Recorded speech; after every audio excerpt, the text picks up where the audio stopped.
sebelum saya terangkan apa beza endometriosis dengan adenomyosis tu, saya nak kita faham dulu anatomy female genital tract ni.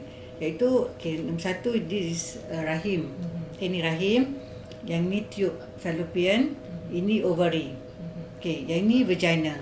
So bila kita datang period, keluar darah kat sini lah. So pada rahim ni ada 3 layer. Ini kita panggil endometrium. Lapisan dalam panggil endometrium.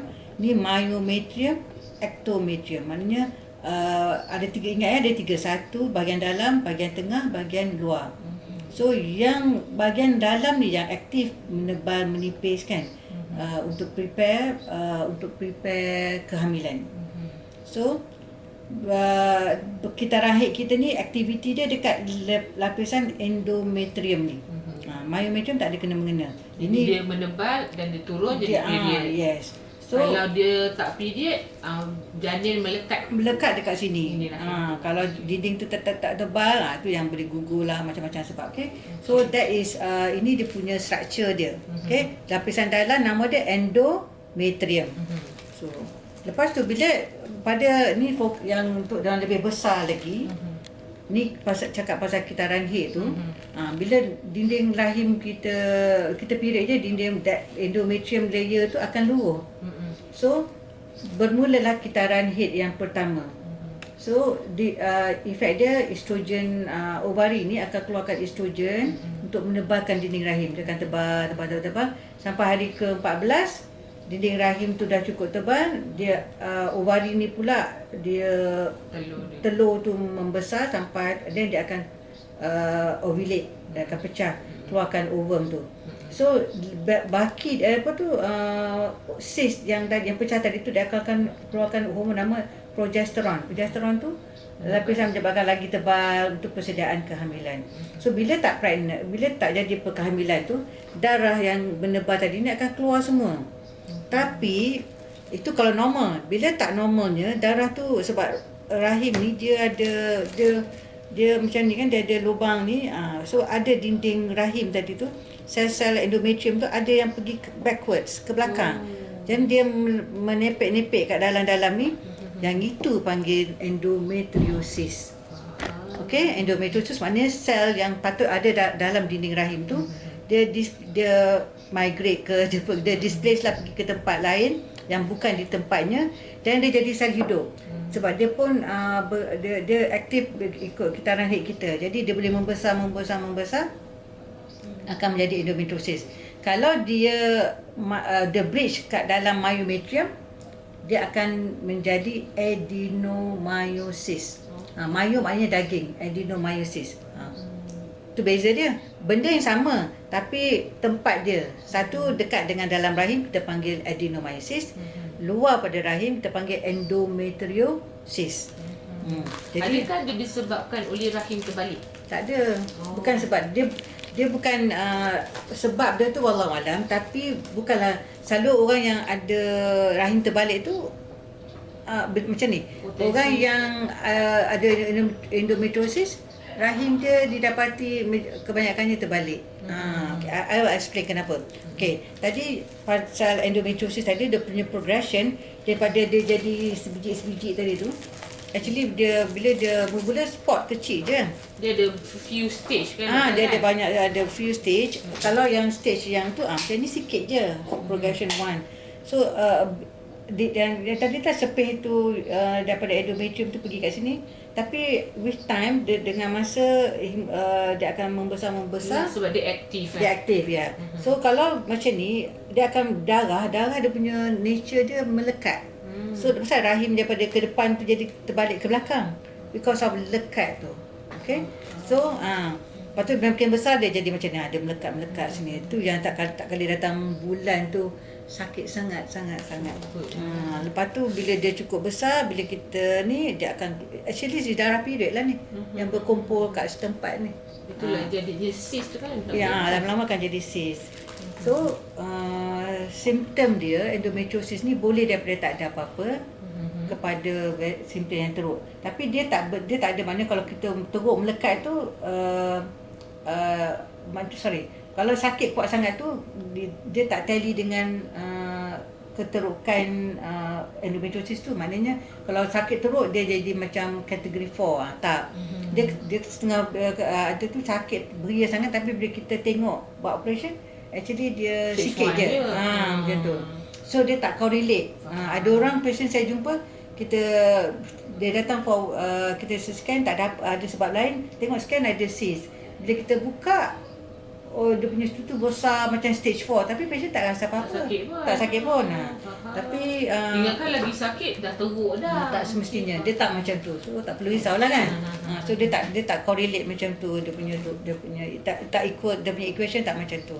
So tanda-tanda dia adalah senggugut yang sangat teruk lah. Satu saja tanda dia. Itu pun dah cukup lah kan. Tak ada kalau untuk anak darah cycle dia macam ni, sebab dia endometriosis ni cycle dia subur. So cycle dia regular. Dia yang menjadi kalau dia orang yang ada endometriosis, dia tak ada problem dengan kitaran haid dia. Setiap bulan dia akan datang period. Dia punya simptom dia adalah senggugut yang teruk lah, maknanya sebelum period dah mula ada dah. Lepas tu bila datang period sakit lagi sakit. Lepas tu dah tu baru kurang. Tapi ada orang boleh confuse, sebab tu kita tanya detail sakit tu datang bila. Tu yang kita penting record. Penting kita kena perasan sakit tu ada setengah tu bila dia kata keluar darah beku dah tak sakit. So yang itu bukan endometriosis. Endometriosis tak ada keluar darah beku ke, ada darah beku ke, dia tetap sakit. In fact sebelum tu dah mula dah kram dia tu kan. Jadi kadang-kadang orang yang ada endo ni dia punya darah tu macam bila period tu dia keluar sikit-sikit tu, adakah tu tanda dia juga? Dia maknanya sakit tu tak correlate dengan jumlah darah yang keluar tu. Kalau misalnya kalau kita sakit tu sebab lepas nak keluarkan darah beku tu dah keluar tu rasa lega, itu bukan endometriosis. Itu masalah lain lah. Sebab orang yang ada endo ni kadang-kadang dia punya period tu macam panjang, macam tu keluar sikit. Sebab tu lah doktor, sebab darah tu melekat-lekat kat dinding rahim tu lah ya. Okay lah. So jadi endometriosis ni kita yang saya nak ubah mindset kita lah kan. Kita punya perception, sebab dia ni senggugut kan. Senggugut boleh bermula pada anak dara kan. Jadi bila anak dara orang kata tak apalah, nanti bila dah kahwin, dah ada anak, besok dah hilang sakit. That one mindset ataupun satu perception yang kita kena ubahlah. Sebab walaupun boleh kita panggil primary dysmenorrhea, maknanya memang tak ada sebab apa, memang itu okey, tapi kita kena, sebelum kita nak cakap macam tu, kita kena pastikan, kena exclude yang we are not dealing with endometriosis kan. Sebab endometriosis kalau kita biarkan dia akan jadi lebih teruk. Jadi dia akan efek kita punya, akan ada cyst tu, bila dah kahwin nak conceive susah, nak bersama susah, nak melekat susah, baby nak jadi semua banyak masalah, isu senang gugur untuk senang gugur, masalah isu nak dapatkan baby. Okey. Jadi maknanya kita kena, jangan bila gugur je kita just take it as take it easy like as a normal. Kita kena exclude endometriosis. Kalau zaman dulu sebelum ada ubat yang kita panggil Visan ni, kita kena, disebabkan endometriosis ni ubat dia tu ada side effect, jadi kita kena confirmkan dia. Dan cara nak confirm tu kena buat scope, laparoscopy, kena buat laparoscopy operation tu, nak teropong tengok. Kalau confirm baru boleh bagi ubat. Kalau tu zaman dulu, ataupun masa operation tu kita ada cyst, kalau ada yang black spot ni je kita burn lah. Kita kalau macam ni kita remove lah kan. Tapi kalau kita nampak stage 1 tadi tu, yang progression 1 tadi tu, kita burn, kita pada teman kita nak stopkan, and then kita bagi ubat so that kita rahim kita akan create dia macam orang pregnant ataupun macam orang menopause. So kalau bila mana ovary tu diam, tak ada berhentikan period lah. Berhentikan period. So mana masa tu tak boleh pregnant lah kan. So kita bagi ubat tu sampai at least 6 bulan untuk stop dia punya progression. So tetapi sekarang ni kita dah alhamdulillah dah ada ubat yang kita boleh macam empirical lah, kita cuba try and error. ubat tu nama Visan, and then kalau period get better, tak ada rasa gugut, maknanya yang dia sakit tu endometriosis lah. Macam tu. Kalau misalnya masih sakit, then dia bukan endometriosis, then kita buat cerita lain lah. So endometriosis ni dia bahaya tak doktor, macam boleh jadi kanser ke? Itu jarak, tak pernah dia bahaya dia bukan so far tak pernah lah lagi encounter jadi kanser. Macam lah fibroid. Fibroid pun I think dalam selama-lama praktis ni ada satu kes je yang revert kepada kanser. Dia tak macam ovary lah. So endometriosis pun jarang lah, tapi ada, tak boleh nak ignore, tapi jarang berlaku. Sebab sebelum nak jadi kanser, orang dah datang sebab sakit dia tu, sebab cyst dia tu kan. So kita dah go treatment. Tapi problem endometriosisnya dia tak cure 100% tau. Dia boleh recur. Dah buat operate dia boleh recur. Memang orang yang ada ni memang satu cabaran yang sangat yang sangat mencabarlah orang yang ada benda ni. Sebab saya pernah I went through tengok case yang selalu endometriosis orang susah nak conceive lah kan. Lepas tu sebab apa dia susah nak conceive? Sebab kalau normal dia fallopian tube ni kan free. Yes. Dia free kan. Tapi bila ada endometriosis, what happen? Dia lekat sana, lekat sini, lekat kan. Jadi tube fallopian tu dah tak boleh dah tak boleh nak swipe, nak kan dia kena macam ada penyapu, nak tolak sikat ovum dah susah nak buat dah. Boleh telur keluar tapi tak boleh. That's why orang ada endometriosis ni kita kena tolong dengan IVF lah. Biasa sebab melekat-lekat ni pasal. Sebab ovum, sperma tu semua dah tersangkut. Dah susah nak jumpa, banyak halangan. Agaknya macam masuk hutan belantara lah. Macam tu. And then bila dia dah lekat pula, dia senang gugur kan. Sebab environment dia, kita kata endometriosis ni dia create environment hostile. Dia dah dalam keadaan radang je tau. Meradang. Sebab benda ni kan inflammation jadi keadaan meradang. Jadi bila keadaan radang, dia banyak biochemical changes yang tak favorable lah, yang tak. Jadi hostile environment. Jadi susah nak lekat. Diorang yang ada masalah endometriosis ni doktor, diorang sampai bila nak period je dia rasa macam takut kan. Ada yang sampai menangis macam nak period kan. Takut kita kan. tak rasa, kita tak tahu kan. Ya, sakit sangat kan. Punya memang bila doktor dah explain, tengok ni baru cakap okey. Mesti sakit. Memang sakit sangat, nujuk lah kan. Tapi itulah yang tadi kena skop, teropong.